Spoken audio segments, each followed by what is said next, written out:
Jadi saya udah bilang sama Tuhan, Tuhan, saya berjanji di hadapan Tuhan, walaupun sekalipun mungkin dia akan menyiksa saya nggak akan cerita sama papa mama saya. Karena hidup itu adalah pilihan dan saya memilih dia untuk menikah dengan saya. Iya. Apapun yang terjadi saya nggak akan cerita.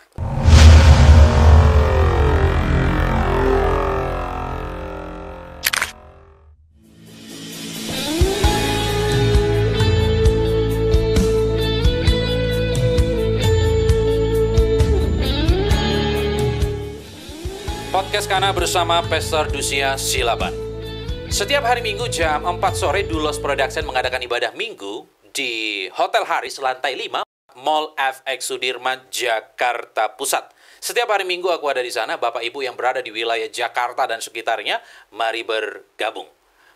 Apa yang Tuhan sudah persatukan tidak boleh diceraikan oleh manusia. Sebab yang dipersatukan oleh Tuhan, mereka bukan lagi dua, tapi satu.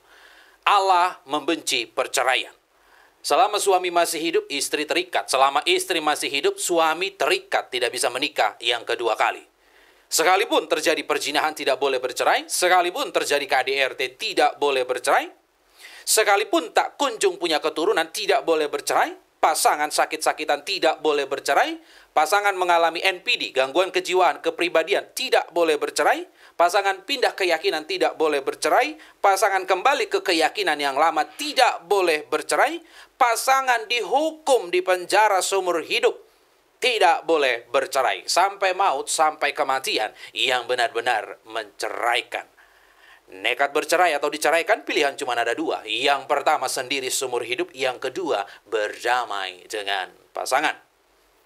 Mari terus kita dukung Podcast Kana dengan cara membeli kaos-kaos rohani dari kami. Link untuk pembelian kaos-kaos rohani ada di deskripsi atau Bapak Ibu bisa menabur di nomor yang tertera di bawah ini.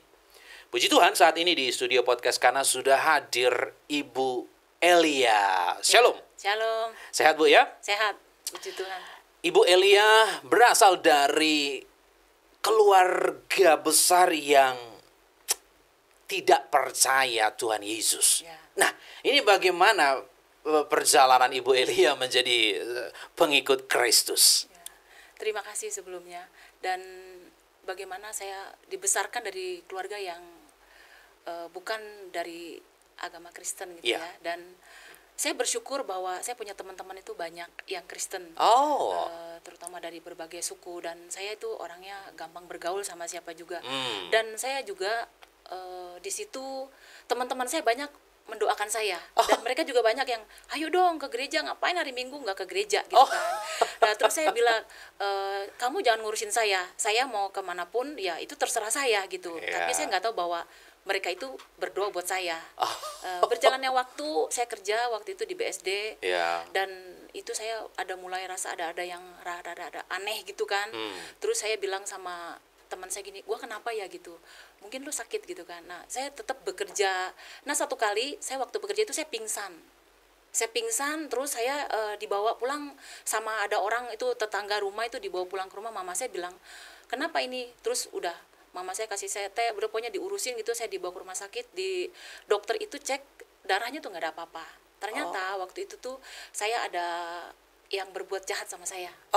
Oke. Pakai kuasa kegelapan gitu? Kuasa kegelapan gitu. Itu tahun 98 ya.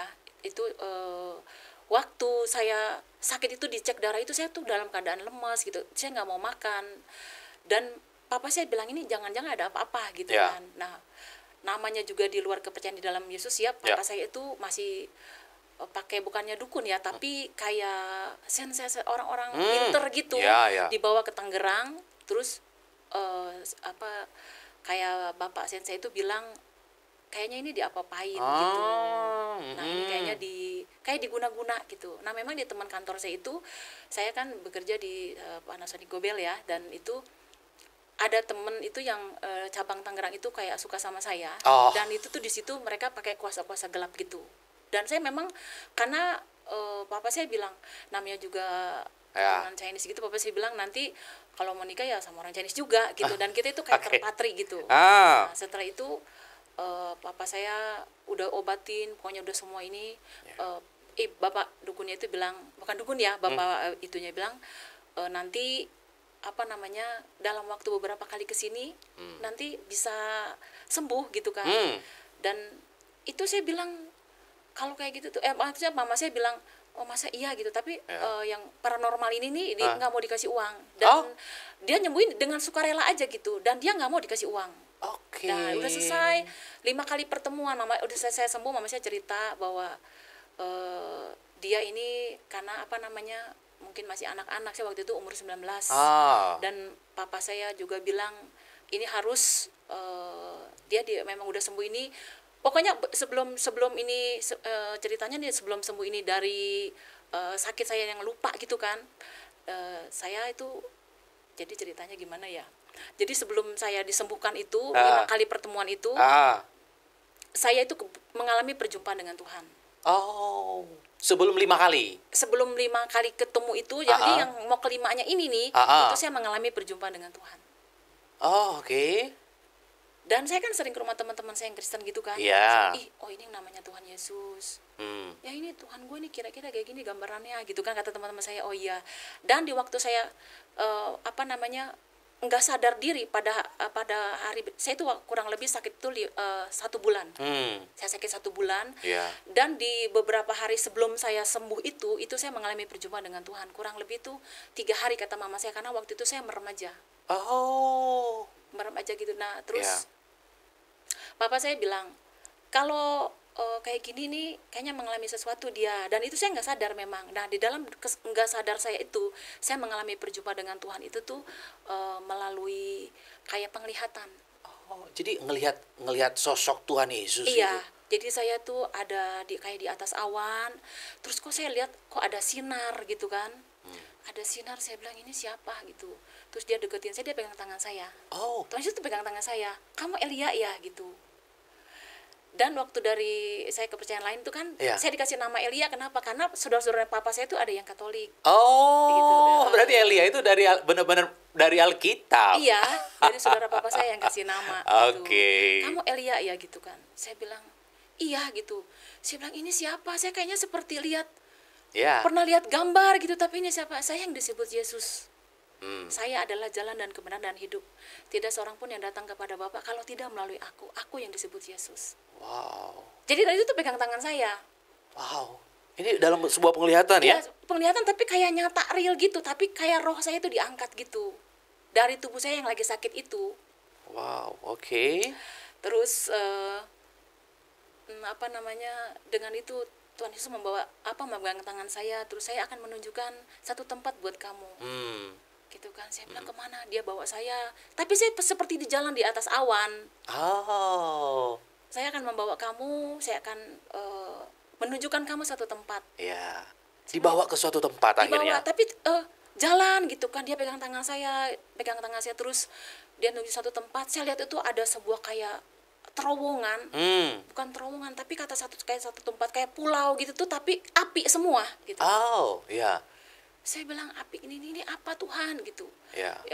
Kalau orang yang tidak percaya dengan saya, dia akan masuk ke dalam pembuangan itu. Dan di bawah api itu saya lihat itu ada wanita, pria, anak-anak, mereka tuh meratap di api itu. Saya bilang ini apa gitu.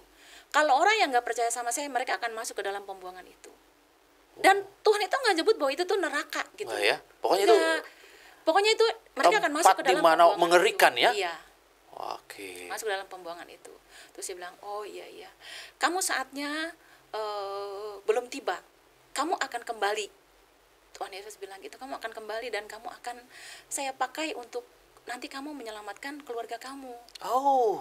Tiba-tiba itu dia hilang. Dan tiba-tiba saya sadar, saya bangun. Sembuh nih? Bukannya sembuh. Jadi saya bangun itu, pas saya bangun saya bilang sama papa saya, Papa saya kaget kan jam 5 pagi. Subuh nih? Iya, pagi. Terus papa saya bangun. Kenapa? Kamu udah sembuh, kata papa saya. Saya bilang, memang saya kenapa? Aduh udah 1 bulan kamu tuh gak sadar. Gitu. 1 bulan? 1 bulan. Jadi paranormal itu datang ke rumah ya? Enggak, saya dibawa ke tempat paranormal itu untuk kita diobatin. Tapi kalau dia obatinnya tuh nggak pakai jampi-jampi, enggak. Teman dia dipijit pundak saya, dipijit kepala saya, gitu-gitu. Berarti waktu dibawa dalam keadaan tidak sadar gitu? Iya, nggak sadar. Jadi saya 1 bulan tuh nggak kenal orang. Tapi jadi kayak koma begitu ya Bu? Tapi nggak sakit tubuhnya. Gitu. wow. Nggak Oke. sakit tubuhnya. Jadi Terus, waktu sadar saat ketemu sama Tuhan Yesus. iya, sadarnya ketemu Tuhan Yesus, dan Tuhan Yesus bilang kamu harus kembali ke keluarga kamu, ke papa kamu, ke mama kamu, ke orang tua kamu, dan kamu akan memberitakan kabar baik itu. Wow. Bahwa akulah jalan dan kebenaran dan hidup. Gitu Tuhan Yesus bilang. Dan apa yang terjadi? Papa, mama nanya. Terus saya bilang, papa tahu nggak? Saya ini ketemu Tuhan Yesus. Saya bilang gitu. Papa saya bilang, ya pokoknya mau Yesus, mau apa, yang penting kamu sadar, yang penting kamu sembuh, papa saya bilang. Saya bilang, papa nggak bisa. Papa harus kenal Tuhan Yesus, mama harus kenal Tuhan Yesus. Kita semua harus kenal Tuhan Yesus. Saya bilang, gitu kan. Terus papa saya bilang, oke. Terus saya bilang, papa saya lapar. Karena saya 1 bulan itu makan tuh nggak masukan makan, cuman kata mama saya makan buah, makan nasi sedikit juga gitu. Dan waktu itu saya dari gemuk saya sampai kurus, sampai timbangan saya tinggal 47 kilo. Nah terus akhirnya udah mama saya bilang ya udah, akhirnya berjalanlah waktu, teman-teman saya tuh yang dulu memberitakan firman buat saya, Injil gitu kan, menginjili saya, mereka datang, mereka tuh peluk saya. Terus saya bilang, gue udah sembuh, lu tahu nggak gue mengalami perjumpaan dengan Tuhan, saya bilang. Wow. Terus mereka nangis, Elia kamu tahu nggak, kita aja belum pernah lo ketemu Tuhan Iya, Yesus. betul. Padahal kita ini Kristen dari keturunan yang Benar. itu, tapi kita nggak mengalami. Tapi kamu adalah satu anugerah, kamu bisa mengalami. Iya, ibu dipilih loh. Iya. Terus akhirnya bos saya juga pada datang, mereka pada nangis bahwa ternyata doa kita selama ini gak sia-sia untuk Elia. Oh, mereka juga pada doain ya. Iya. Terus saya di situ saya merasa terharu ke bahwa walaupun saya nggak kenal Tuhan, tapi mereka tuh berdoa untuk jiwa untuk diselamatkan. Wow. Akhirnya ibu menerima Yesus sebagai Tuhan dan Juru Selamat. Iya, di situ kan waktu itu kan kerusuhan Ketapang. Yang jangan ada kerusuhan Ketapang. Terus bos saya bilang, teman saya bilang bahwa Elia kamu tahu nggak, dulu mau perang. Dunia ini mau ada gonjang ganjing karena kan kerusuhan, gitu kan. Saya bilang, ini apa?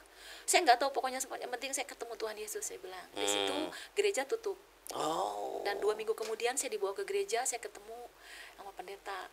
Dibaptis? Belum dibaptis. Belum. Jadi saya diajakin ngobrol dulu, Elia kenapa, saya ceritain pengalaman perjumpaan saya dengan Tuhan. Gitu. Nah setelah itu 3 bulan kemudian saya minta izin sama papa mama saya mau dibaptis, saya mau jadi pengikut Tuhan, saya bilang gitu, saya mau jadi pengikut Kristus. Papa saya bilang, oke, itu keputusan kamu karena kamu udah dewasa, silakan kamu ikut Tuhan Yesus, papa saya bilang gitu. Tapi papa enggak, papa tetap sama kepercayaan papa. Gitu. Jadi mengizinkan ibu untuk menerima Yesus sebagai Tuhan dan Juru diizinkan Selamat sama papa saya. Silakan gitu. Akhirnya saya ambil waktu, saya bilang Tuhan terima kasih untuk kesempatan ini, saya dibaptis. Dan setelah saya jalani dibaptis, saya mengalami banyak hal yang luar biasa. Karena pendeta saya bilang, waktu kamu dibaptis dan kamu bertobat, kamu akan mengalami hal-hal supranatural. Gitu. Saya berjalan waktu, terus saya tetap bekerja. Terus saya berpuasa, saya bilang Tuhan, saya nggak mau, karena Tuhan pernah bilang bukan cuma saya yang diselamatkan. Betul. Sisi keluarga saya akan diselamatkan. Karena satu orang bertobat, maka sisi keluarga akan diselamatkan. Amin. Gitu. Akhirnya saya berdoa buat adik saya. Adik saya perempuan. Saya berdoa puasa. Dia nggak tahu bahwa saya berdoa buat dia. Saya bilang Tuhan tolong selamatkan adik saya supaya ada kata sepakat untuk adik saya dan saya untuk berdoa untuk orang tua saya. Gitu. Akhirnya saya berdoa 3 bulan kemudian Tuhan jamah adik saya. Tuhan jamah adik saya, akhirnya dia bilang, ya udah gue juga mau ke gereja, lu ajak gue ke gereja. Jadi dia minta izin sama papa saya mau ke gereja juga, gitu. Kata papa saya silakan. Akhirnya saya berdua sepakat, saya beribadah, terus akhirnya kita berdoa, saya bilang kita berdoa yuk buat papa mama supaya papa mama juga diselamatkan. Akhirnya saya sepakat selama 1 tahun saya berdoa puasa untuk papa mama saya. Saya ambil waktu setiap hari Rabu dan Jumat saya puasa. Waktu itu ya tahun 98 menjelang tahun 99. Gitu. Terus papa saya bilang, adik saya bilang, ya oke kita sepakat kita berdoa. Akhirnya saya berdoa tahun 98 99 menjelang tahun 2000. Papa saya sakit.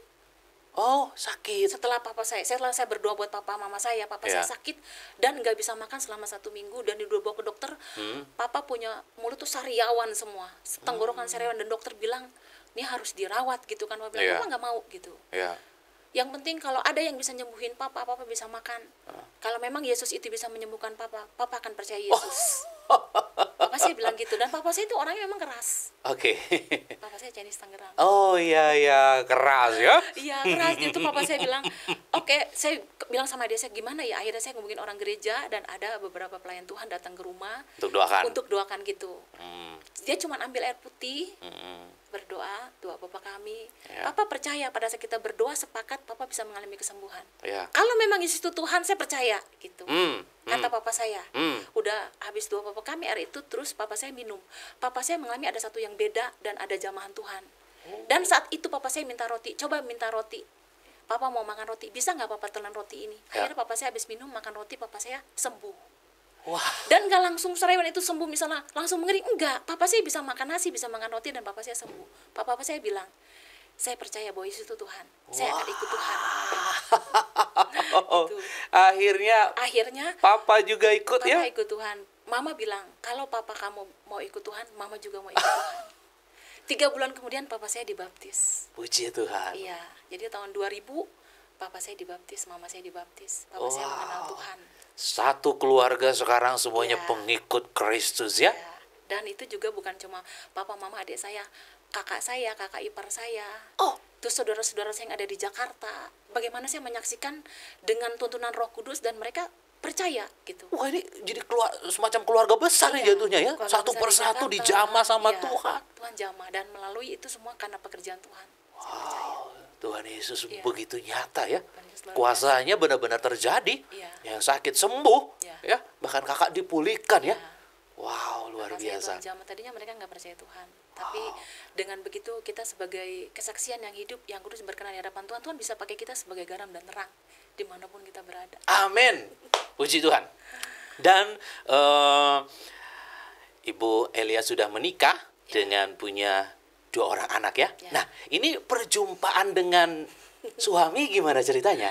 Jadi pada saat itu saya bekerja di kantor Kebun Jeruk, itu kan saya pindah kerja setelah saya sakit. Nah, itu saya mengalami perjumpaan dengan Pak Edwin itu, ya ceritanya sih memang banyak ya, panjang. Tapi saya persingkat aja bahwa saya mengalami perjumpaan dengan suami itu pas saya pulang kerja. Di Kebun Nanas gitu kan, di Kebun Nanas Tangerang itu ada satu naik angkot sama-sama, dan situ mengalami kenalan di situ. Di angkot? Iya. Jadi pas pulang kerja, ketemunya di angkot. Terus kok bisa saling sapa di angkot? Kan saya sebenarnya saya tuh orangnya nggak gampang jatuh cinta, dan saya orangnya nggak gampang percaya sama orang. Betul. Gitu kan. Nah, terus dia ini tanya-tanya, Kak baru pulang kerja ya? Dalam hati saya, siapa nih? Dulu kan suami saya itu kan dulu kan kurus kan, udah kurus gitu kan, kayak orang-orang, saya pikir orang Arab gitu kan. Terus setelah itu saya bilang, ini ngapain ya orang nanya? Enggak, iya saya bilang, kakak pulangnya kemana gitu kan? Saya pulangnya ke Parung, saya bilang gitu. Kakak kenapa kerja di Kebun Jeruk kok lewat sini? Saya suka-suka saya mau lewat mana, sebenarnya saya judus-judusin gitu.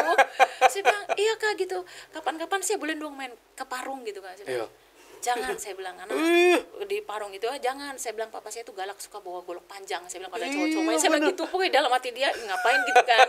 Nah, setelah itu kan ini angkut suka ngetem-ngetem dengan jalannya pelan-pelan. Di situ makin banyak ngobrol ya. Bilang, ini kenapa ini mobil lama banget gitu jalannya gitu kan. Terus saya bilang sama Pak sopir, Pak jangan lama-lama Pak, kan itu udah sore kan, jam 7, udah malam, jam setengah 8 malam. Nah, setelah itu dia tanya-tanya, kakak bisa nggak minta nomor telepon gitu. Waduh. Kan itu tahun 2000 menjelang 2001 gitu ya. Itu kan telepon itu masih sangat antik gitu kan, masih sangat mahal gitu. Betul. Saya punya handphone waktu itu yang Nokia yang ada antenanya itu.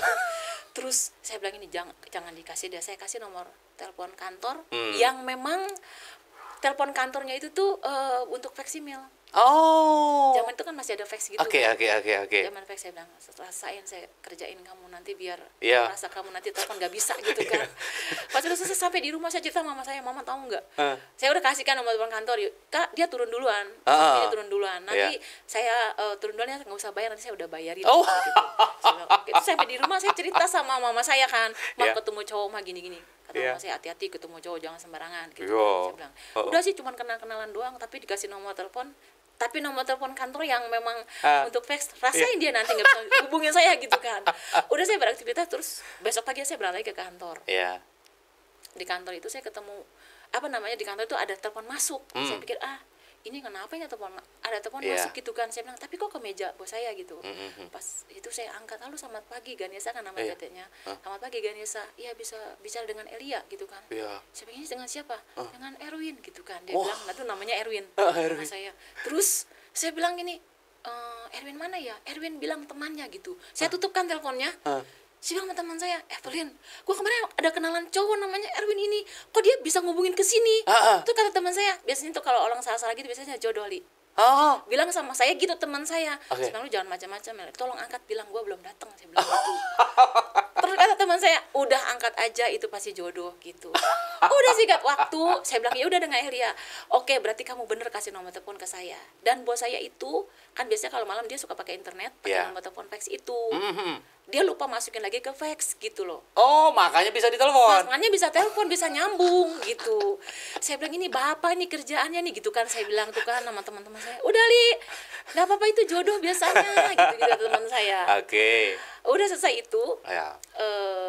apa namanya, teman saya bilang, udah Ci, kenapa, siapa li gitu, nggak kemarin kenalan teman, saya bilang. Oh, Cerita nggak kalau kenalnya di angkot gitu? saya cerita, ini li kok dramatis banget Iya. kata teman saya gitu. Udah singkat waktu terus dia nanti telepon lagi, Iya. suami telepon lagi, pokoknya kamu harus kasih tahu nomor handphone kamu, kalau enggak saya terus teror kamu sampai kamu nanti dipecat sama bos kamu gitu. Loh. Lah mati saya ini orang nekat amat gitu kan. Iya. Terus kata teman saya, li, entar lu diomelin ibu lu, kan bos saya laki perempuan kan, Iya. suami istri kan. Iya. Diomelin ibu, li, jangan apa namanya, jangan macam-macam lah gitu kan. Iya. Udah kasih nomor telepon yang bisa dihubungin pakai extension kan waktu itu. Saya bilang, akhirnya saya kasih. Terus dia tetap telepon kayak orang minum obat sehari 3 kali gitu kan. Sampai saya akhirnya ditegur sama bos saya. Loh, iya sehari 3 kali. Ya ganggu. Mengganggu memang, kata bos saya. Siapa li? Enggak, teman. Kenapa kak? Itu telepon-telepon kayak orang gak ada kerjaan gitu. Terus semakin saya ini, kalau kamu nggak kasih nomor telepon handphone, saya akan terus teror kamu sampai kamu nanti dipecat sama bos kamu. Akhirnya udah tuh kan, berjalan waktu, saya bilang, aduh ini gimana ya. Akhirnya mau nggak mau saya kasih nomor telepon handphone saya. Wah. Itu juga udah berjalan 2-3 bulan saya kenal Pak Edwin. Karena telepon terus nih. Telepon terus. Iya. Udah selesai, saya itu apa namanya, 2 atau 3 bulan saya baru ketemu lagi. Pak Edwin ngajak ketemu. Saya bilang ya udah oke, ketemu. Pas Iya. ketemu lagi di Kebun Nanas kan. Ah. Nanas, terus saya cerita udah selesai, saya pulang, kata dia nanti saya anterin ya, kita naik taksi. Saya bilang naik taksi ntar saya diculik lagi, dalam hati saya gitu kan. Loh, Akhirnya iya. saya tetap naik angkot sendiri. Saya nggak tahu bahwa dia tuh ngikutin saya. Saya kan tinggal di BSD sini. Oke, dia ngikutin Mungkin dia ngikutin sampai saya. ke rumah. Enggak, sampai ke BSD Plaza, karena saya dari BSD Plaza saya naik ojek. Oh. Terus besoknya dia telepon, oh saya tahu kamu bukan tinggal di Parung, ternyata kamu tuh tinggalnya di dekat situ. Jadi saya tahu rumah kamu di mana gitu. Ya ampun, niat sekali. Oke. Itu dia bilang oke, nanti saya kapan-kapan mau ketemu sama papa mama kamu gitu-gitu kan. Saya mau kenalan sama mereka. Ini udah berjalan 6 bulan ya Ya. kenal sama Pak Edwin ini. Tapi saya mau diajak kemana-mana saya nggak mau. Oh iya, Karena bener. saya merasa saya ini perempuan, saya ini Bener. bernilai, saya ini punya value. Karena Iya. kamu nggak bisa sembarangan sama saya gitu. Betul, betul. Akhirnya 6 bulan ketemu lagi, terus dia bilang mau ajak ketemu sama papa saya gitu. Nah itu tempat ketemu kita di BSD Plaza. Ibu mempertemukan. Akhirnya 6 bulan apa 7 bulan gitu ketemu sama papa mama saya. Ngomong apa? Datang ke rumah. Saya mau kenal sama papa mama kamu. Pas sampai di rumah dia bilang apa?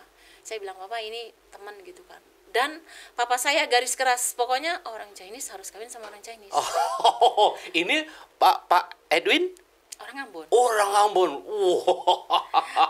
Nggak boleh ya, nanti awas, hati-hati, kata papa saya gitu. Akhirnya saya bilang, aduh gimana ya ini mau ketemu. Akhirnya pas Iya. datang kenalan gitu, Pak Edwin salaman sama papa mama saya. Bilang, waktu itu Pak Edwin bilang apa ke papa saya, Pak kenalin calon mantu gitu.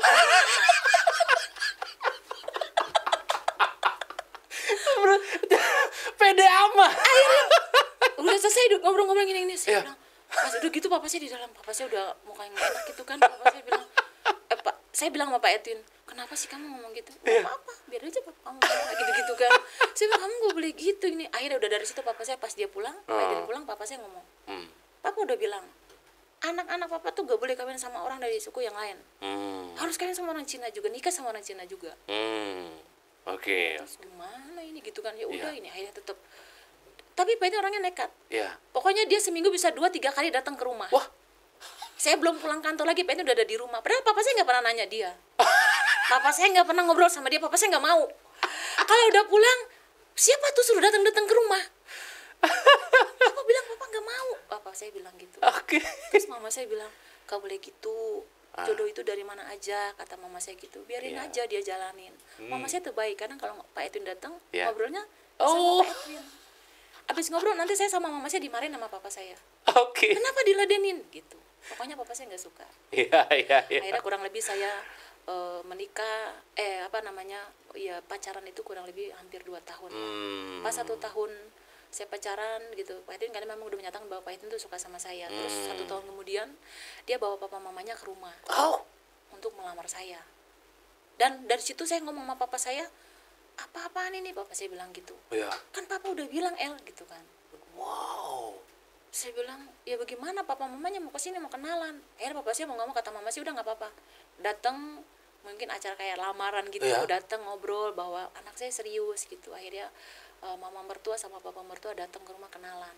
Wow, oke. Tapi waktu mau datang itu papa saya bilang, kalau ada orang mau datang masak, mama saya masak ini. Jadi kita makan bersama. Tapi papa saya kayak masak-masak muka nggak enak gitu. Ya tetap dia nggak rela ya, Iya, dia. nggak rela. Wah, oke.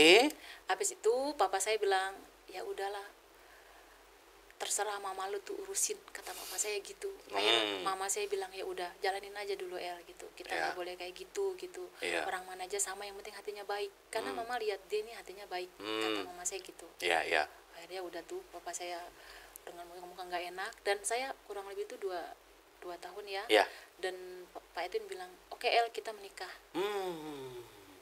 Nanti saya mau persiapkan semua. Akhirnya kan acara pernikahan itu kan nggak gampang, kita harus kompromi sama keluarga. Betul. Akhirnya datang lagi ini. Tapi kalau orang Cina itu ada itu loh Pak, ada acara sangjit. Sangjit ya gitu ya. Sangjitan gitu. Oke, itu semuanya dilangsungkan. Di persiapan itu habis lamaran beberapa bulan kemudian jadi ada acara sangjit. Jadi saya ngomong sama papa mama saya bahwa ya udah kalau memang caranya Chinese nggak apa-apa, papa mau kita pakai acara Chinese gitu. Kalau Chinese itu pakai sangjit loh nantinya gitu. Memang bisa, orang mereka bisa acara sangjit gitu kan. Akhirnya cici saya bantu saya untuk mempersiapkan mama saya semua. Jadi dengan acara sangjit udah selesai berlalu. Terus papa saya, ya udah kalau gitu nanti kalau mau menikah acaranya harus di rumah. Karena waktu itu kan namanya orang-orang Chinese gitu kan, ada acara-acara yang untuk memang Chinese banget gitu. Terus papa saya bilang, ya udah nanti kita urusin. Mama saya bilang urusin, tapi di situ tetap papa saya kayak nggak rela gitu. Tapi mama saya bilang ya udahlah, udah terjadi mau diapain gitu kan. Kita harus benar-benar harus ngurusin anak. Gitu. Ini bukan hal yang main-main. Betul. Dan semua akhirnya dilakukan di rumah. Iya, dilakukan di rumah. 2 hari 2 malam. Kita acara ini ceritanya orang Ambon mengikuti tradisi Chinese ya. Tradisi Chinese, dan mama mertua mereka ikut gitu. Ya udah oke, nggak apa-apa gitu. Sebenarnya papa mertua sama mama itu mau di acara di gedung. Tapi mama sih bilang, orang Chinese tuh biasanya di rumah, Bu. Kita harus ini ya semua, karena keluarga saya keluarga besar, kata papa saya. Akhirnya papa mama mertua ikut. Ikut jadinya ya. Ya ampun. Puji Tuhan, akhirnya pemberkatan. Iya, pemberkatan. Oke. Dan bagaimana rasanya menikah dengan Pak Edwin? Awal-awalnya manis. Dan mama papa kan memang orang Ambon manis katanya. Iya, orang Ambon manis. Papa saya bilang nanti tetap tinggal di sini ya, jangan pergi kemana-mana, karena ya saya papa mama saya itu, karena saya makanya jadi anak harus dengar-dengar sama orang tua supaya orang tua tetap sayang gitu kan. Dan 1 tahun kemudian saya pindah rumah, karena Pak Edwin itu kantornya kan deket. Maksudnya cari deket tempat rumah yang deket ke kantor gitu. Saya pindah ke satu tempat, dan papa saya mama saya itu merasa bahwa dia kehilangan gitu. Dan saya menikah 2 bulan kemudian saya hamil, terus tahun depan saya melahirkan, dan itu saya ngelahirin anak pertama perempuan. Puji Tuhan ya. Orang-orang bilang biasanya kalau orang-orang Chinese gitu, kalau kawin sama orang-orang, nikah sama orang-orang luar daerah tuh anaknya pinter loh gitu-gitu. Saudara saya bilang gitu. Masa gitu. Akhirnya terbukti tuh pas saya ngelahirin, terus anak saya ini yang pertama perempuan, dan itu tuh dia udah menunjukkan bakat-bakat kayak pinter. 1 tahun tuh udah bisa jalan, udah kayak bisa ngomong-ngomong gitu. 1 tahun gitu. Padahal ya. Iya. Dan itu tuh papa saya bilang, ih kok dia pinter. Nah di situ papa saya mulai kayaknya hatinya berubah. Lihat anak saya itu pertama itu, ih kayaknya lucu gitu, deket sama papa saya. Sama orang-orang nggak mau digendong sama papa saya, mau. saya bilang ini memang papa saya lihat, iya memang anak ini pinter ya gitu-gitu. Iya. Papa saya lihat. Nah di situ papa saya sedikit mengalami perubahan. Oke. Dan mengalami perubahan dia bagaimana benar-benar mengasihi suami saya Pak Edwin Iya, itu. iya. Papa saya waktu itu mengalami kecelakaan. Oh. Dia jatuh dari motor dan dia nggak bisa apa-apa karena pinggangnya itu kayak terkilir gitu. Oke, iya, iya. Dan di situ kan Pak Edwin bilang udah nggak apa-apa, Elsa yang ngurusin papa. Jadi papa saya dimandiin. Oh. Pokoknya diberesin sama Pak Edwin. Sampai di situ papa saya sadar bahwa saya punya mantu ini sayang sama saya. Di situ papa saya minta maaf Ya ampun. sama Pak Edwin. Iya. Maafin papa ya Win ya gitu. Dan di situ papa saya bilang di situ ya selama ini yang papa nggak suka gitu kan, ternyata dia yang ngurusin papa gitu kan. Padahal kan ada suami dari kakak saya yang selama ini dia sayang gitu kan. Iya, iya, iya. Tapi Pak Edwin ini ngurus papa saya itu dengan segenap hati. Ya. Sampai papa saya sembuh. Wah. Di situ papa saya mulai berubah dan mantu ini yang saya nggak suka Jadi dia ngurusin saya gitu. Maaf ya saya nangis. iya, Bu.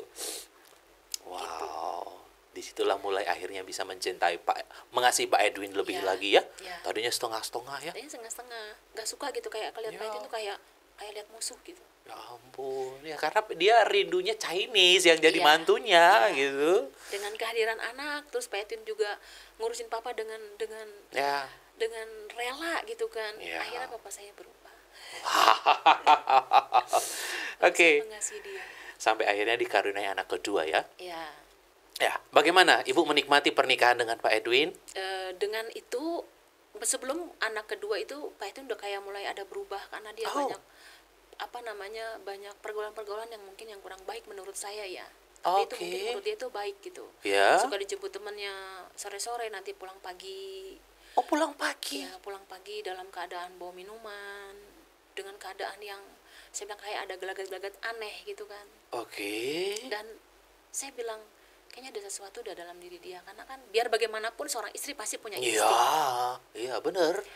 Bagaimanapun seorang istri pasti dia merasakan hal sesuatu yang beda dan aneh gitu. Betul. Karena Betul. istri kan diciptakan itu kan untuk menjadi penolong buat suaminya. Betul. Dan Penolong. kemanapun Pak Edwin pergi, saya selalu berdoa. Iya, iya, iya. Tuhan, pagi-pagi jam 2 dia kok belum pulang, dia di mana ya? Yang namanya istri kan khawatir, Iya, saya iya. telepon handphonenya mati. Betul. Saya cuma sama anak saya yang perempuan itu kan, masih Iya. anak perempuan itu ada hal-hal yang aneh. Saya bilang ini kenapa ya gitu. Hmm. Dan itu saya belum bisa mendengar suara Tuhan waktu itu. Oh. Saya tetap berdoa, Tuhan saya nggak akan menyerah. Iya. Karena saya mengasihi dia dan Tuhan terlebih dahulu juga mengasihi dia. Dengan berjalan waktu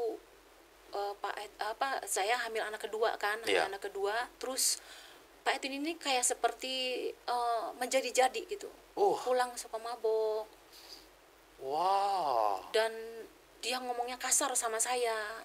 Tapi tetap saya enggak membalas dengan hal itu, dengan yang marah-marah lagi enggak. Saya tanya, kamu pulang jam segini dari mana? Enggak mau usah tanya-tanya. Pokoknya kamu sebagai istri, kamu melayani saya gitu. Oke. Tadinya nggak seperti itu ya? Tadinya nggak kayak gitu, cuman karena pergaulan mungkin. Wah, pulang mabok, marah-marah. Iya, marah-marah, terus sama anak nggak dekat, sama keluarga juga kurang harmonis gitu kan. Tapi saya nggak pernah menyerah. Jadi saya tetap berdoa bahwa biar bagaimanapun dia suami saya. Dan hal ini saya nggak akan cerita sama papa mama saya, terutama papa saya. Saya Ya. akan bawa dalam doa. Iya, iya betul. Saya bilang, Tuhan menjadi pembela saya. Saya bilang gitu. Wow, jadi papa mama nggak tahu kalau kalau ibu ternyata tersakiti ya? Ya. Dan papa mama saya sering main ke rumah. Kakak ipar sering main ke rumah. Dan mereka, kenapa abis nangis ya? Saya bilang, enggak, habis berdoa. Saya bilang gitu. Memang saya berdoanya dalam nangis gitu. Oke. Jadi mereka nggak tahu situasi keluarga Ibu Eli. Iya, nggak tahu. Apapun yang terjadi, saya udah bilang sama Tuhan, saya berjanji di hadapan Tuhan. Walaupun sekalipun mungkin dia akan menyiksa saya nggak akan cerita sama papa mama saya. Karena hidup itu adalah pilihan dan saya memilih dia untuk menikah dengan saya. Iya. Apapun yang terjadi, saya nggak akan cerita. Betul. Iya. Saya bawa dalam doa. Bertanggung jawab atas pilihan hidup. Iya. Dan saya bilang sama Tuhan, saya percaya apapun yang terjadi sama suami saya, saya akan tetap berdoa buat dia dan Tuhan pasti akan menangkap dia. Ya. Sekasar apa Bapak? Dia kalau ngomong tuh pedes. Kalau ngomong pokoknya pedes, dia tuh maki-maki. Kamu tahu nggak, saya ini mau mandi. Mana handuk saya? Gitu. Dia nggak bilang, tolong handuk saya gitu. Enggak ngomong kayak gitu. Saya bilang, kamu tuh ngomong jangan kasar-kasar ya sama saya. Kamu tahu kan saya orang Ambon. Memang saya orang Ambon tuh memang begitu. Kan waktu itu kan waktu pacaran ngomongnya lembut-lembut. Iya, waktu pacaran lu mau. Oh, sekarang dia tanduknya udah keluar nih gitu-gitu. Tapi saya nggak pernah menyerah untuk menghadapi dia. Oke. Gitu. Saya bilang, Ya. saya akan tetap mengasihi dia apapun yang terjadi dan jangan sampai orang tua saya tahu gitu. Oke. Jangan sampai papa mama saya tahu, saudara saya tahu. Betul. Karena kalau sampai mereka tahu, waduh bahaya nih saya. Iya, iya. Papa saya pasti terutama akan marah gitu. Iya, tuh kan, Iya, ya kan. gitu. Pasti ibu akan diserang. Makanya dengerin Ya. papa, cari yang Chinese, pasti akan Iya. digituin. Dan itu akan menjadi batu sandungan buat saya Benar. sendiri. Saya nggak mau bisa memperlukan nama Tuhan gitu.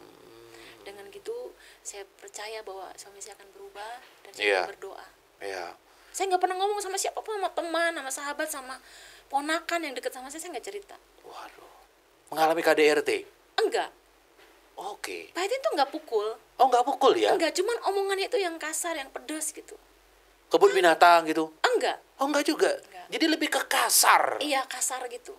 Dia memperlakukan saya tuh kayak apa orangnya seperti kayak manipulatif gitu kan, terus kayak ngomongnya tuh yang menyakitin hati gitu. Iya.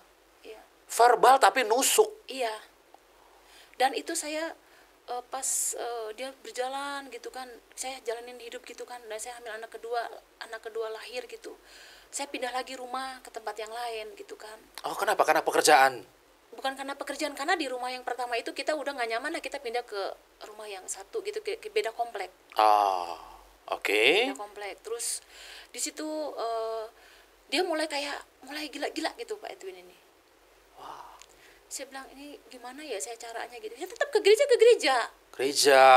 Oke. Tetap berdoa. Nanti bangun mesbah keluarga, tetap mesbah keluarga. Oh, ada mesbah keluarga. Iya, saya semenjak menikah sama Pak Edwin bangun mesbah keluarga. Pak Edwin nggak ada, saya mesbah keluarga sama anak-anak. Ke gereja iya, mesbah keluarga iya. Iya, Tapi ngomongannya ngomongannya kasar. Dan itu membuat saya stres. Ya. Saya stres. ya. Dan itu saya bisa kelola stres saya karena saya mau berdamai sama diri saya sendiri gitu. Wow. Karena kalau kita bisa mengelola hati kita dan pikiran kita berdamai sama diri sendiri, itu akan aman gitu. Walaupun dunia bilang itu nggak bagus, itu nggak aman. Tapi saya mau berjalan bersama dengan Tuhan. Terus bagaimana dengan kondisi anak-anak yang melihat nggak mereka? Lihat, apalagi anak yang besar ini kan dia bertumbuh. Dia bilang, Mama kenapa sih Papa suka ngomong kasar, Ma? Kenapa Mama diem aja? Kenapa Mama nggak lawan? Gitu. Oh, ibu nggak ngelawan ya? Enggak. Udah lama kita tinggalin Papa aja. Mama nggak boleh gitu. Lama-lama nanti kita sebagai anak-anak jiwa kita terguncang. Nanti lama-lama Mama jadi stres. Ayo Ma kita tinggalin Papa. Saya bilang nggak boleh gitu. Kita harus memenangkan jiwa Papa. Itu anak perempuan ibu ngomong seperti Iya. itu ya? Ya karena dia merasakan juga mungkin sebagai seorang perempuan ya. Terus berjalan waktu, terus anak saya yang laki-laki ini besar gitu. Kasihan mama aku Papa suka marah-marah, Papa suka ngomel-ngomel gak jelas mah gitu kata yang laki-laki ini kan. Biarin mah nanti Papa biar nanti dimakan megalodon katanya gitu. Di situ kita ketawa sama bertiga ketawa. Terus kata cicinya, kata anak saya yang besar, yaudah nggak apa-apa dek, kalau memang nanti Papa begitu terus, Ya. nanti kita tinggalin bertiga ya biar Papa hidup sendiri tanpa kita gitu kata kakaknya nih yang tua. Sampai akhirnya dia menyimpan kepahitan, dia menyimpan kemarahan yang dia nggak bisa ungkapin. Ya. Dia bilang, Mama, Cici sakit hati sama Papa. Hmm. Cici nggak mau lihat Papa karena benci gitu. Ya. Terus gimana? Masuk ke kelas 2 SMA, dia sepertinya nggak bisa konsentrasi. Mama, Hah? Cici harus ke psikolog. Loh? Mama jangan bilang Papa. Kenapa? Karena Cici hampir gila loh, Ma, gitu. Atas sikap-sikap Papa, atas perlakuan bukan Papa, buat Mama, buat Cici, buat adik. Jadi mereka juga dikasarin juga. Kasar, papanya kasar, kalau ngomong tuh kasar. Bense, gitu kan namanya Asapita Benselina kan, dipanggilnya kadang Cici, kadang panggil Bense, papa udah main ini. Itu anak-anak tuh sebenarnya anak perempuan apalagi yang maunya kan nggak mau disikap kasar gitu. Iya dong, dimanja, disayang. Mama Cici kalau lihat cerita teman-teman gitu kan, mereka papanya tuh sayang, suka peluk, suka cium, suka ajak ngobrol. Kok papa enggak sih mah gitu? Di mana kasih papa gitu? Akhirnya saya bilang oke, ke psikolog. Kita hubungi psikolog mana? Tapi jangan bilang papa ya mah. Oke. Saya rasain ini sampai pertemuan 3 kali sama psikolog. Psikolognya kebetulan orang Kristen juga. Oh, oke. Datang psikolog kurang lebih dia konsultasi itu 3-4 jam. Saya tungguin. Saya anterin gitu kan. Mama tunggu di mobil aja ya, mama nggak usah ikut. Kan dokternya bilang boleh. Nggak boleh, Cici mau cerita sama dokter aja berdua. 4 jam saya tunggu di mobil. Saya bilang, Tuhan tolong pimpin anak saya supaya dia bisa cerita semua. Udah cerita semua, pulang dia dikasih obat 3 butir kecil-kecil gitu, kayak beras. Kasih obat, minumnya malam mah, karena ini obat penenang katanya gitu. Oke. Sekali, terus 2 minggu kemudian dia balik lagi, sampai itu pertemuan 3 kali sama dokternya, sama psikolognya. Dan ya udah pertemuan ketiga dia sepertinya udah ketawa. Pertemuan kedua juga dia udah ketawa-ketawa. Udah mulai ada pemulihan ini. Ma, psikolognya enak mah, bisa ketawa, Cici bisa kayak lega gitu, kayak ini udah selesai. Di pertemuan ketiga dia bilang, aduh kayaknya udah lega mah. Tapi saya lihat masih ada sesuatu yang aneh gitu. Sampai dia kuliah. Pas dia kuliah semester 3 semester 3.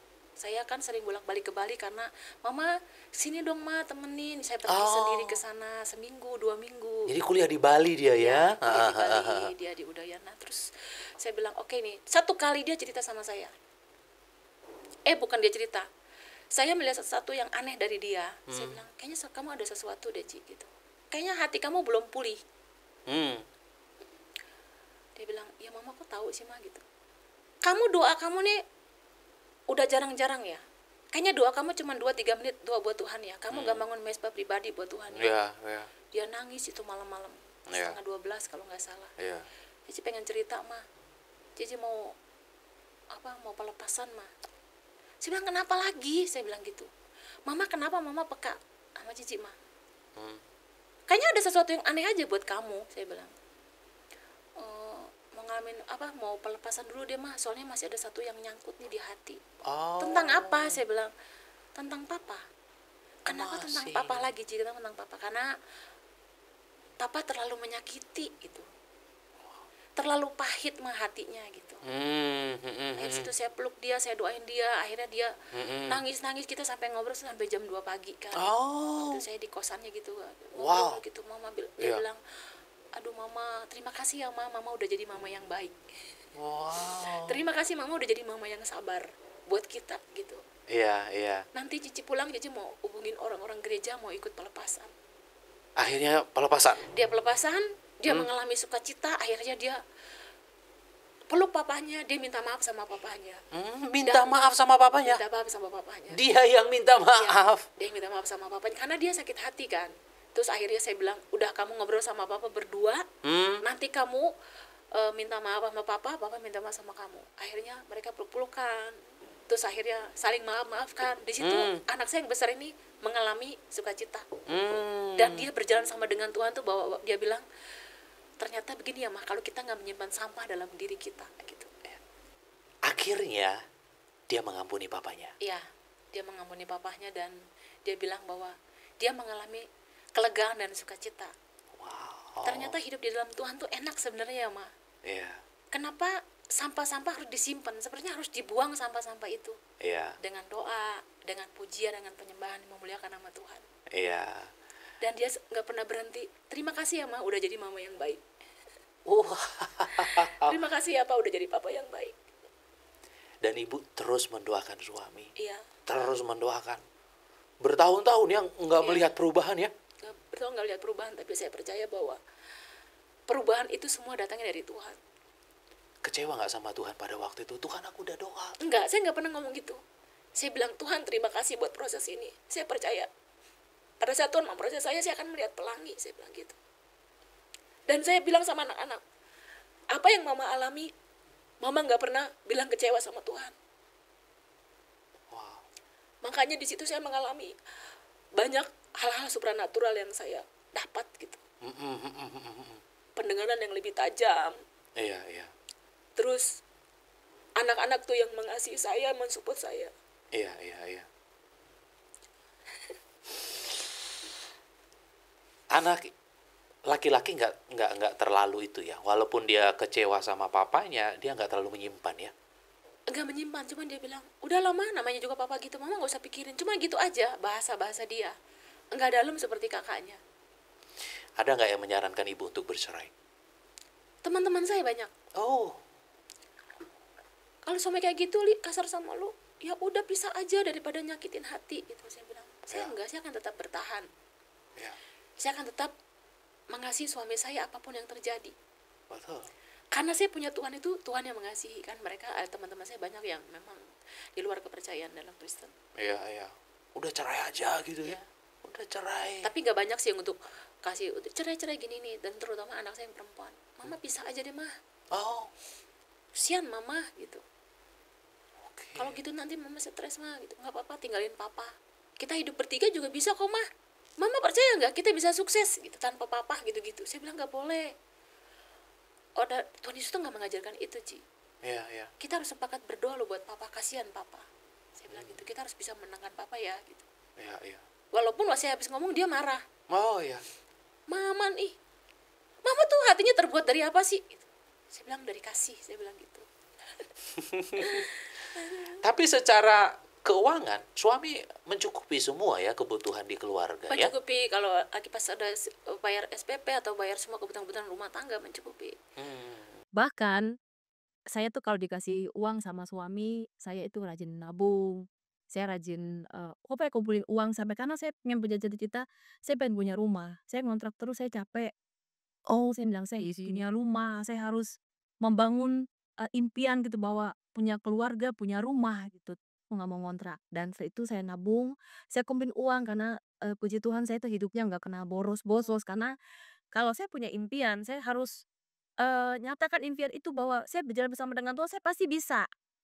Saya nabung, Pak itu suka tanya, "Ada berapa?" Saya bilang, "Ya kamu punya uang buat mabok-mabok, buat segala macam. Ya saya juga punya uang, ya saya mau ada sesuatu impian yang harus saya bangun." Jadi nggak kasih tahu nih ya, nabung ya? Dia ngasih tahu, dia kalau tanya, "Ada uang kita ada berapa?" Saya nggak kasih tahu. Akhirnya saya berniat bahwa, "Ih ada tanah dijual deket, rumah kakak saya, kan saya nanti saya mau beli," gitu kan. Saya bilang sama Pak Edwin, "Nanti kita ada tanah yang mau dijual kita beli ya." Saya bilang, "Ya enggak lah ini," pokoknya dia nggak menyetujui hal itu gitu. Tapi saya tetap bertekad. Kata istri saya, Murah loh ya orang butuh uang, Iya. nanti dia mau jual." Bilang sama papa saya bilang, "Ya udah kalau misalnya uangnya ada berapa nanti pakai uang papa dulu." Papa saya, "Nanti setelah itu ya udah nanti kamu pikirin bagaimana mau bangun rumah atau enggak, yang penting beli dulu tanah ini." Ah udah dibeli tanah, kurang lebih tuh tanah itu 2 tahun kosong dan saya bilang sama Pak Edwin, Kita bangun rumah yuk karena ada tanah itu." Ah, Pak Edwin bilang, "Ya kamu mau bangun emang kamu punya uang?" iya. Saya bilang, "Saya ada." "Emang kamu punya tabungan?" "Punya, saya udah nabung di material," saya gitu. Ini Pak Edwin nggak tahu ya, Enggak tahu. nabung ya? Udah saya di pasir berapa tapi saya kasih kasih uangnya dulu ke material itu, saya nggak ambil pasirnya. Saya nabung di material. Wah, nabung di material. Di mat Karena saya punya impian, saya pengen bangun rumah. Wow, jadi uang yang Pak Edwin selalu kasih, Ibu selalu sisihkan untuk ditabung ya? Yang kayak ibu-ibu lain misalnya, "Beli tas ini, beli barang ini," saya enggak. Karena saya punya impian, saya harus punya rumah.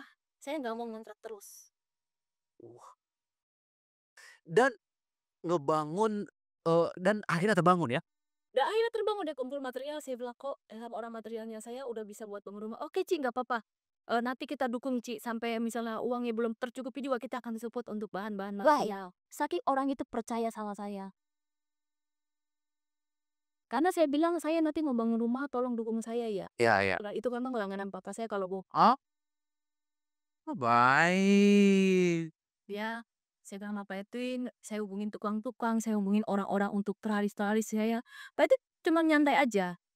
Bilang sama cici saya, "Lu harus bisa El, lu harus bisa, pasti bisa bangun rumah." Oh ini kontraktornya Ibu Elia nih. Ini nih apa rumah itu yang kita tinggalin sekarang. Saya itu nggak bisa Akhirnya itu yang menjadi tempat tinggal sekarang. iya. Saya nggak bisa gambar, saya nggak bisa ini, tapi Tuhan bilang kamu harus gambar rumah begini, begini, begini, menghadapnya ke selatan, gitu-gitu. Dan nanti kamarnya sekian, ininya bangunannya kayak gini, kayunya ini gitu, dikasih tahu semua. Saya bilang, "Ma, berarti saya kasih gambar." Ya udah kalau mau kamu kayak gitu kita bangun. Ya, Oh, rumah itu terbangun kurang lebih 3,5 bulan. Tukangnya bilang kurang lebih 6 bulan, tapi 3,5 bulan udah terbangun rumah itu. Dengan biaya yang nggak cukup sedikit. iya iya iya. Dan saya bilang memang Tuhan selalu luar biasa. Sebelum bangun rumah itu saya ajak tukang-tukang walaupun dia kepercayaannya lain. Iya. Saya ajak berdoa dalam nama Yesus. Saya bilang rumah ini saya bawa dalam doa, saya letakkan dalam nama Bapa, Putra, Roh Kudus, dalam nama Tuhan Yesus pasti terbangun berjalan bersama dengan Tuhan. Akhirnya selesai sampai saya terima kunci rumah itu, dan setelah rumah itu jadi saya nggak percaya bahwa Tuhan menyertai. Tuhan terima kasih buat segala pertolonganmu, bahwa saya selalu menerima berkat supranatural dari Tuhan. Cuman itu perlakuan-perlakuan, sikap-sikap yang kasar gitu yang membuat mungkin Ya. nggak semua orang bisa bertahan kayak gitu gitu. Ya sakit lah. Iya. Diserang terus dengan kata-kata, walaupun kata-kata tapi kan menghancurkan hati. Iya. Bisa membuat jadi luka dan dendam. Iya. Ya. Dan saya puji Tuhannya nggak bisa menyimpan dendam karena itu adalah sampah gitu. Harusnya kan yang lebih dendam harusnya ibu ya. Iya. Yang benar-benar terluka tuh harusnya ibu. Iya. Tapi ibu nggak nyimpen ya. Ya. Yang terluka justru anak saya yang Iya, perempuan. yang perempuan justru sampai ke psikolog Sampai ya. psikolog, sampai dia pelepasan, sampai dia bilang Tuhan tuh begitu baik ya buat mama gitu. Cici nanti kalau berumah tangga belum tentu bisa kayak gitu. Saya bilang Iya. kamu harus bisa. Saya bilang kamu 10 kali harus lebih bisa dari mama. Saya bilang gitu. Sampai dia pernah cerita sama saya, Cici memutuskan nggak mau menikah. Sampai segitunya. Dia pernah ngomong kayak gitu. Dan Karena- berapa kali? Karena melihat situasi papa mamanya. Ya, karena lihat sosok papanya seperti itu, nggak percaya sama laki-laki. Saya bilang, saya tolak di dalam nama Tuhan Yesus Kristus perkataan kamu. Saya cabut dalam nama Yesus, saya bilang. Kenapa mama ngomong gitu? Karena Tuhan memutuskan, Tuhan berfirman bahwa kita harus beranak cucu. Dan itu harus menikah, saya bilang. Enggak mau. Laki-laki di mana-mana sama aja. Sampai dia hilang kepercayaan terhadap laki-laki. Wow. Tapi saya selalu menguatkan dia, Ci, nggak boleh gitu. Ya, ya. Kamu harus membuka hati dan kamu harus lihat bahwa kasih Tuhan tuh luar biasa tahu. Saya bilang Tuhan udah mempersiapkan laki-laki buat kamu. Ya. Laki-laki yang takut akan Tuhan, yang mengasihi kamu. Di situ dia langsung timbul kepercayaan demi kepercayaan, dan saya bilang kamu pasti bisa gitu. Ibu Elia sosok wanita yang kuat, dan inilah seorang penolong. Ya memang harus lebih kuat daripada yang ditolong. Iya. Ada begitu banyak istri di luar sana, aduh aku udah gak tahan Pak Pendeta, aku pengen nyerah, aku pengen pergi, aku pengen cerai. Iya. Wah ini ibu memberikan contoh yang baik untuk para istri di luar sana bahwa ya inilah istri, ya harus benar-benar penolong, kuat, tidak boleh menyimpan dendam, sakit hati, dan terus mendoakan suami, mengampuni dan terus mendoakan suami supaya bertobat. Dan akhirnya bagaimana Bu? Suami bertobatkah? Atau lanjut terus? Ya, di situ saya berdoa selama 12 tahun. 12 tahun. Ya, 12 tahun saya nggak pernah menyerah sama Tuhan. Saya percaya Tuhan akan menjamah suami saya. Akhirnya suami saya yang tadinya suka pulang pagi, dia pulang tepat waktu. Yang tadinya dia udah selesai dalam kerjaannya, masih ada waktu dia main-main, ini pulang ke rumah. Saya juga dengan perubahan yang ada, yang saya lihat gitu kan, bahwa suami saya udah mulai berubah. Dan saya nggak mau menentang dia, saya nggak mau tanya-tanya dia dari mana, mau ngapain aja di luar, enggak. Saya tetap melayani dia sebagai suami. Udah makan belum? Makan, saya temanin. Walaupun saya nggak makan juga saya tetap temanin dia. Di situ anak saya lihat, mama begitu baik ya, mama melayani papa gitu. Terima kasih ya ma gitu. Apa yang membuat suami tiba-tiba berubah setelah 12 tahun? Karena kelakuan saya sebagai istri, yang istri menjadi istri yang tunduk, hormat sama suami, yang suami macam-macam kita nggak pernah juga membalas dengan hal-hal yang aneh-aneh, tetap berlutut dan berdoa. Di situ Tuhan nyatakan dan Tuhan berbicara sama suami saya Pak Edwin bahwa ya kamu harus bertobat. Kamu harus, kan di gereja itu ada kayak pengajaran, ada bagaimana TC 01 kayak bicara tentang pertobatan hati Bapak. Iya. Nah di situ saya bilang, itu kamu ikut TC 01 loh, namanya kan sekolah saya pengikut Kristus gitu. Iya. Ya udah, akhirnya dia ambil brosur, dia isi, dia ikut. Akhirnya kita berdua ikut. Kamu harus ikut ikut kan. Setelah itu selesai kan, selama sesi itu 3 bulan. 3 bulan terus dia ikutin. Nah waktu itu kan ada champion gathering namanya kan, terakhir gitu kan, bagaimana kita ambil keputusan untuk apa yang harus kita lakuin gitu. Betul. Di situ Pak Edwin bilang, saya mau menjadi pendoa gitu. Dia bilang, kamu jadi pendoa, ya udah kamu jadi habis TC 01 itu kan TC 06 untuk memang khusus untuk pendoa gitu ya. Saya mau jadi pendoa, ya udah kamu jadi pendoa, saya enggak. Kalau kamu enggak ikut jadi pendoa, saya juga enggak mau. Dalam hati saya, aduh gimana nih. Akhirnya saya tetap, ya udah kalau kamu mau jadi pendoa, saya ikut. Akhirnya kita berdua jadi pendoa. Demi mendampingi suami ini ya. Demi mendampingi suami. Di situ dia banyak perubahan dan banyak Tuhan berbicara sama Pak Edwin. Dan di situ dia mengalami hal-hal yang memang supernatural, yang dalam diri dia juga dia nggak percaya bahwa dia bisa berubah. Ya. Gitu. Sosok yang kasar diubahkan sama Tuhan. Iya. Ya. Yang tadinya pulang pagi dalam keadaan mabok. Ya. Ini pulang tepat waktu. Ya. Mabok berhenti ya? Ya, mabok berhenti. Dia dulu suka kumpul-kumpulin teman mabok di rumah. Di rumah? Di rumah. Anak-anak ngelihat dong mabok? Lihat. Oh, Tuhan. Dia kumpulin uang banyak-banyak buat beli minum, berkerat-kerat gitu kan. Di rumah? Di rumah. Datang ke rumah, mereka mabok gitu kan. Saya bilang, aduh rumah saya dikotori dengan hal kayak begini. Saya bilang, Tuhan tegur suami saya gitu. Di situ sampai pagi, mereka sampai muntah-muntah di rumah. Saya bilang, pas teman-temannya udah pulang, saya bilang, saya nggak mau rumah saya dikotori dengan hal gitu ya.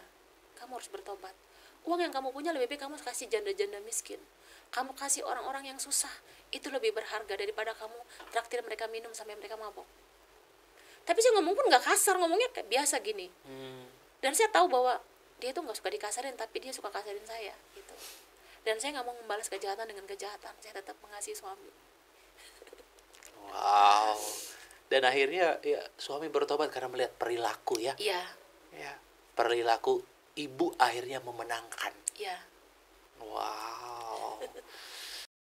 Dan waktu Pak Edwin udah bertobat pun, sebelum bertobat dan setelah bertobat, saya selalu bilang nama itu Aleku. Dan itu nggak pernah hilang kata-kata itu. Saya selalu bilang, I love you, Bu Ed. Saya bilang sama anak-anak, I love you, Cici, I love you, Ade.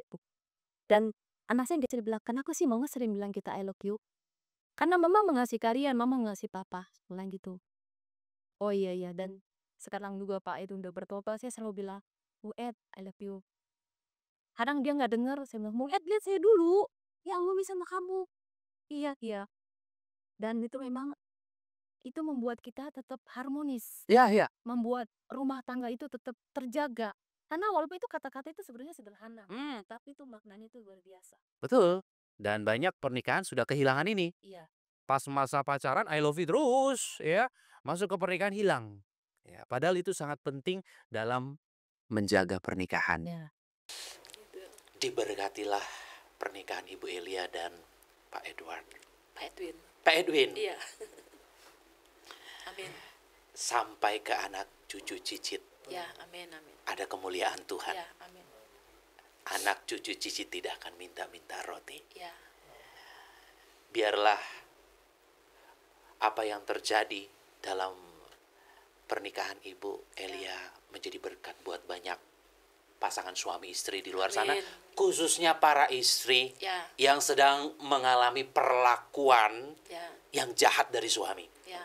Terus doakan, dan Tuhan pasti akan berkarya. Jangan menyerah, karena ketika kita menyerah, ya suami akan semakin gila, semakin jadi, ya. Jadi buat para istri di manapun berada, Ibu Elia memberikan contoh yang baik, ya, bagaimana menghadapi suami, bukan diceraikan, ya, bukan ditinggalin, tetapi jadilah penolong yang benar-benar berdoa, berseru, teriak kepada Tuhan Yesus supaya suami bertobat. Ya. Terima kasih Bu Elia ya sudah mampir ke studio Podcast Kana. Ya. Setiap hari Minggu jam 4 sore, Dulos Production mengadakan ibadah minggu di Hotel Haris lantai 5 Mall FX Sudirman, Jakarta Pusat. Setiap hari Minggu aku ada di sana. Bagi Bapak Ibu yang berada di wilayah Jakarta dan sekitarnya, mari bergabung.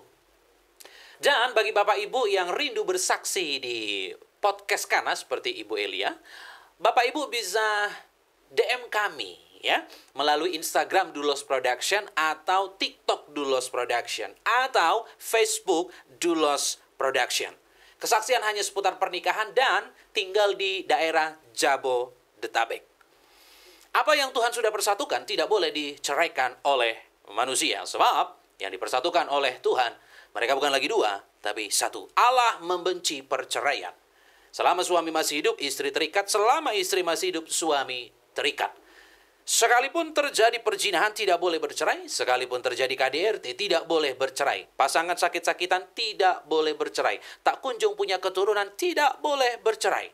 Pasangan mengalami NPD, gangguan kejiwaan, kepribadian tidak boleh bercerai. Pasangan pindah keyakinan tidak boleh bercerai. Pasangan kembali ke keyakinan yang lama tidak boleh bercerai.